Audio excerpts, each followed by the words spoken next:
السلام علیکم ورحمۃ اللہ وبرکاتہ۔ رب اشرح لی صدری ویسر لی امری واحلل عقدۃ من لسانی یفقہوا قولی۔ اللہم فقہنا فی الدین، اللہم انی اسألک علما نافعا وعملا متقبلا ورزقا طیبا۔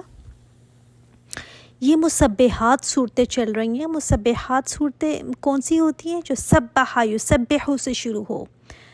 تو سورہ الحدید بھی اسی طرح شروع ہوئی تھی، سبح للہ، پھر اس کے بعد سورہ صف، پھر سورہ حشر، پھر سورہ جمعہ، اب سورہ تغابن۔ تو یہ 5 صورتیں مسبحات ہیں، اور ہم یہ آج لاسٹ صورت دیکھیں گے، سورہ تغابن۔ اس صورت کا جو ٹاپک ہے نا وہ ایمان ہے، اور ایمان کے موضوع پر بہت زیادہ کمپریہنسو صورت ہے یہ۔ باقی جگہوں پر بھی ایمان کی بات ہوئی ہے، مگر یہ صورت پوری کی پوری اسی بارے میں ہے۔ مدینہ میں جب لوگ مسلمان ہوئے تھے نا، تو تمام لوگ ایسے نہیں تھے جو پکے سچے مسلمان ہوں، جو اسلام کو سمجھ کر ایمان لائے ہوں۔ تو بعض لوگ تو دیکھا دیکھی آ گئے تھے اس طرف، جیسے میں نے سورہ منافقون میں آپ کو بتایا تھا نا کہ ان کو اندازہ نہیں تھا کہ اسلام لانے کے بعد کیا تقاضے ہوں گے، کیا ریکوائرمنٹس ہوں گی، کیا ہمیں کرنے کو کہا جائے گا۔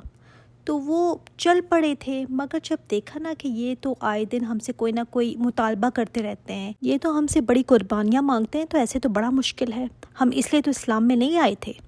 مکی دور میں تو مسلمان جو ہوئے تھے نا، وہ صحیح پکے مسلمان تھے، ان میں سے کوئی بھی منافق نہیں تھا، صحیح سمجھ کے ساتھ اسلام میں وہ داخل ہوئے تھے۔ مگر یہ لوگ ویسے اسلام نہیں لائے تھے، اس لیے پھر ان میں منافقت بھی آ گئی تھی۔ اور مکہ میں جو بھی مسلمان ہوا تھا نا، اتنا آسان نہیں تھا اس وقت اسلام لانا۔ مسلمان ہونا جان پر ہتھیلی رکھ کر مسلمان ہونا ہوتا تھا، سوچ سمجھ کر ہونا ہوتا تھا کہ ہاں میں تیار ہوں سب کچھ سہنے کو، کیونکہ ان کو اچھی طرح اندازہ تھا کہ اسلام لانے کا مطلب کیا ہے۔ جبکہ مدینہ میں بڑا ایزلی پکا پکایا ان کو مل گیا تھا، تو جو چیز ایزلی مل جاتی ہے نا، اس کی قدر بھی نہیں ہوتی پھر۔ جیسے انہوں نے قربانیاں دی تھی مکہ میں، ویسے یہ قربانی دینے کو تیار نہیں تھے۔ ویسے تو مدینہ میں کوئی ان پر گرم پتھر نہیں رکھ رہا تھا، کوئی ظلم و ستم نہیں ڈھا رہا تھا کہ تم مسلمان کیوں ہوئے۔ کچھ حال یہ ہمارا بھی ہے، پکا پکایا ہمیں بھی مل گیا ہے، بورن مسلمز ہیں، تو کبھی ضرورت ہم نے بھی محسوس نہیں کی کہ نہ اسلام کو ہم نے کبھی سمجھا، نہ اس کو سیکھا۔ جو آباء و اجداد سے اور جو رسمیں ہمیں مل گئیں، اسی طرح اسلام بھی رسمی سے ہمیں مل گیا۔ کوئی ایسے نہیں ہے کہ ہم اس کو اپنی خوش قسمتی سمجھیں کہ یہ مجھے ملا ہے، نہیں، بلکہ مل گیا تو ٹھیک ہے۔ جیسے امی کے کپڑے مل گئے، ابو کی کچھ چیزیں مل گئیں، اسی طرح اسلام بھی مل گیا، ٹھیک ہے۔ ظاہر ہے کوئی نہ کوئی تو مذہب تو اپنانا تھا نا، اب باپ دادا سے یہ مل گیا تو ٹھیک ہے۔ اکثریت کا ہمارا یہی حال ہے کہ ان کو اسلام کی سمجھ ہی نہیں ہے۔ تو مدینہ میں بھی ایسے ہی تھا، زیادہ ان کو پتہ نہیں تھا کہ ایمان ہوتا کیا ہے۔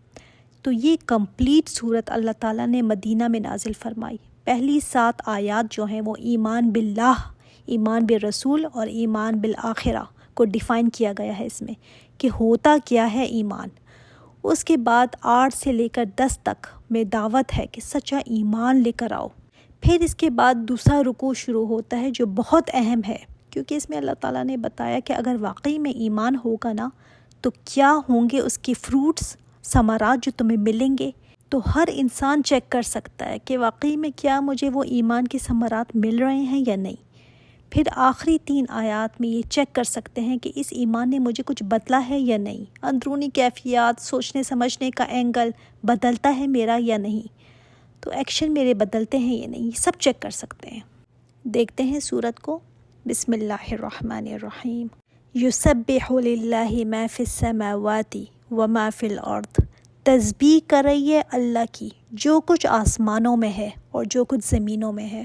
انسان جب بھی یہ بات سوچے نا تو عقل دنگ رہ جاتی ہے کہ اچھا، تسبیح کر رہی ہے اللہ کی ہر چیز، ما فی السماوات وما فی الارض۔ ایک ہوتی ہے نا تسبیح زبان حال سے، کہ ہر چیز اقرار کر رہی ہے کہ میرا ایک خالق ہے، مالک ہے، بنانے والا ہے مجھے، مصور بہت عظیم ہے، وہ بہت قدرتوں کا مالک ہے، وہ بڑے علم والا، بڑی حکمتوں والا ہے، دیکھو اس نے مجھے کیسے بنایا ہے۔ ہر چیز دعوت دے رہی ہے کہ دیکھو مجھے اور پہچانو میرے بنانے والے کو۔ اگر انسان غور کرے نا آسمان پر، زمین پر، سورج، ستارے، پھر درختوں پر، چرند پرند پر، تو کیا یہ دعوت نہیں دے رہی یہ زبان حال سے پکار کر کہہ رہے ہیں کہ دیکھو میری پرفیکشن، اس مالک کو کیسے اس نے مجھے بنایا ہے۔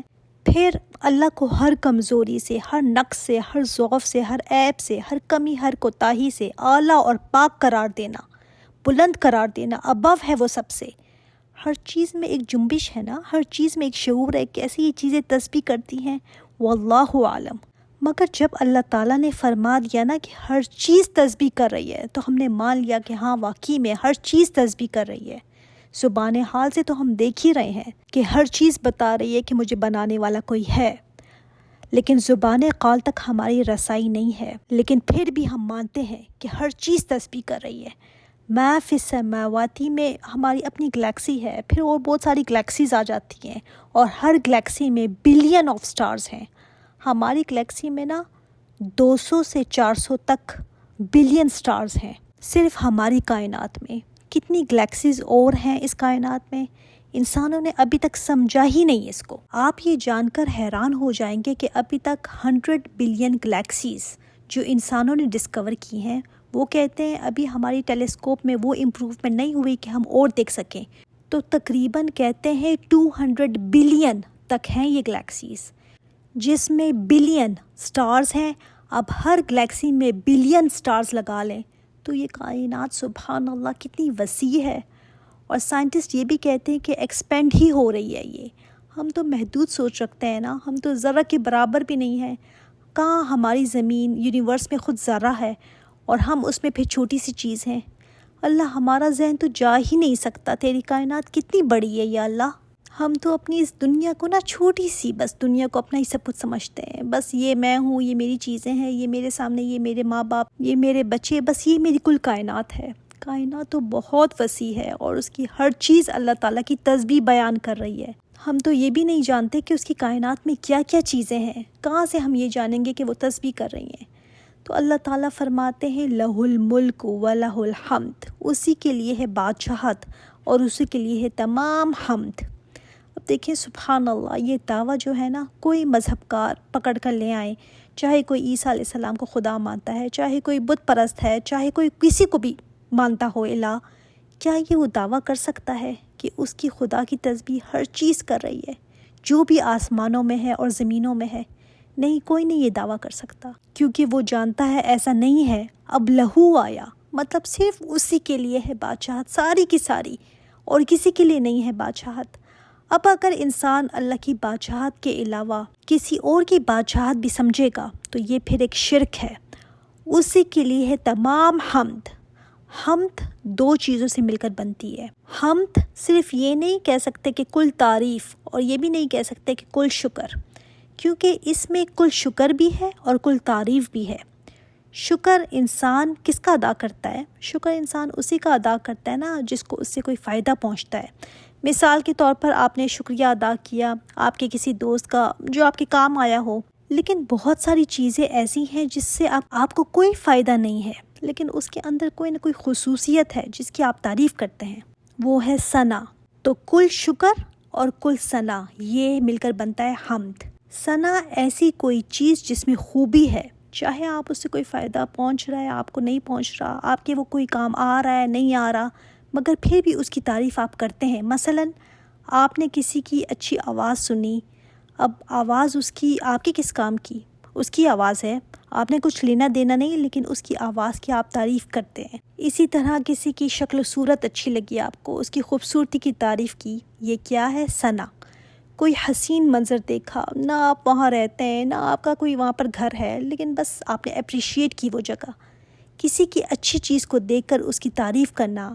اب جب حمد میں یہ آ گیا تو مطلب دنیا میں جتنی بھی چیزیں ہیں، جتنا بھی کچھ ہے، جو کچھ بھی آپ کے سامنے ہے، وہ چاہے آپ کو فائدہ پہنچائے یا نہ پہنچائے، آپ جس چیز کی بھی تعریف کرتے ہیں وہ اصل تعریف اللہ کی ہے۔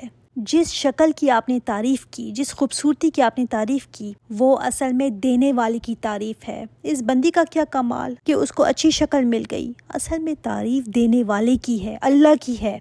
اسی طرح جو کچھ ہمیں فائدہ پہنچاتا ہے نا، چاہے سورج ہے، چاہے چاند ہے، پانی ہے، کھانا ہے، اس میں جو بھی ہم شکر ادا کریں گے وہ سورج کا نہیں کریں گے کہ شکر سورج تو آج نکل آیا، نہیں، یا کوئی بھی ہمیں بھلائی کا معاملہ ملتا ہے تو ٹھیک ہے، اس بندے کا بھی شکریہ ادا کر دیتے ہیں، مگر اصل شکر کس کا ہے؟ اللہ تعالیٰ کا، اس سورج کو بنانے والے کا، اس پانی کے اندر وہ تاثیر رکھنے والے کا جو پیاس کو بجھاتا ہے۔ اصل شکر اس رب کا ہے جس نے کسی کو بھیجا کہ میرے ساتھ بھلائی کا معاملہ کر لے۔ الحمد بہت بڑا کلمہ ہے، سارا شکر اس اللہ کا ہے۔ جتنی چیزیں مجھے فائدہ دے رہی نا، جو بھی بھلائی مجھے پہنچ رہی ہے، جو کوئی بھی احسان کا معاملہ میرے ساتھ کر رہا ہے، اصل شکر ہے اللہ کا۔ الحمدللہ بہت بھاری کلمہ ہے۔ جب ہم یہ منہ سے بولتے ہیں نا تو میزان کو بھر دیتا ہے یہ۔ ہم نے جب الحمدللہ کہہ دیا تو اس میں شکر بھی ہو گیا اور تعریف بھی ہو گئی۔ وَهُوَ عَلَى كُلِّ شَيْءٍ قَدِيرٌ، ہر چیز پر قادر ہے وہ۔ اچھا، ہم یہ بار بار پڑھتے ہیں نا قرآن میں، مگر اس میں جان کس میں ہے؟ کل شیء، ہر چیز۔ ہر چیز کو اب ہم کیا جانیں، ڈیفائن ہی نہیں کر سکتے۔ لکھتے جائیں، وہ یہ بھی کر سکتا ہے، یہ بھی کر سکتا ہے، یہ بھی کر سکتا ہے، تھک جائے گا انسان۔ انسان کی کاپیاں ختم ہو جائیں گی، انسانوں کے ذہن ختم ہو جائیں گے، مگر اس تک وہ پہنچ ہی نہیں سکتے کہ اعلیٰ کل شیء قدیر میں کیا کیا آ گیا۔ اعلیٰ کل شیء کے بعد تو کچھ رہ ہی نہیں گیا۔ سوچے تو صحیح، انفینٹ بات ہو گئی نا پھر۔ اعلیٰ کل شیء کی تو کوئی گنتی ہی نہیں ہے۔ اعلیٰ کل شیء میں آپ کے اور میرے مسئلے بھی آ گئے نا، وہ ان پر بھی قادر ہے۔ تو اپنی دعاؤں میں یہ کہا کریں کہ اللہ تو اعلیٰ کل شیء قدیر ہے۔ تیرے لیے کیا مشکل ہے؟ کوئی مشکل نہیں ہے تیرے لیے تو۔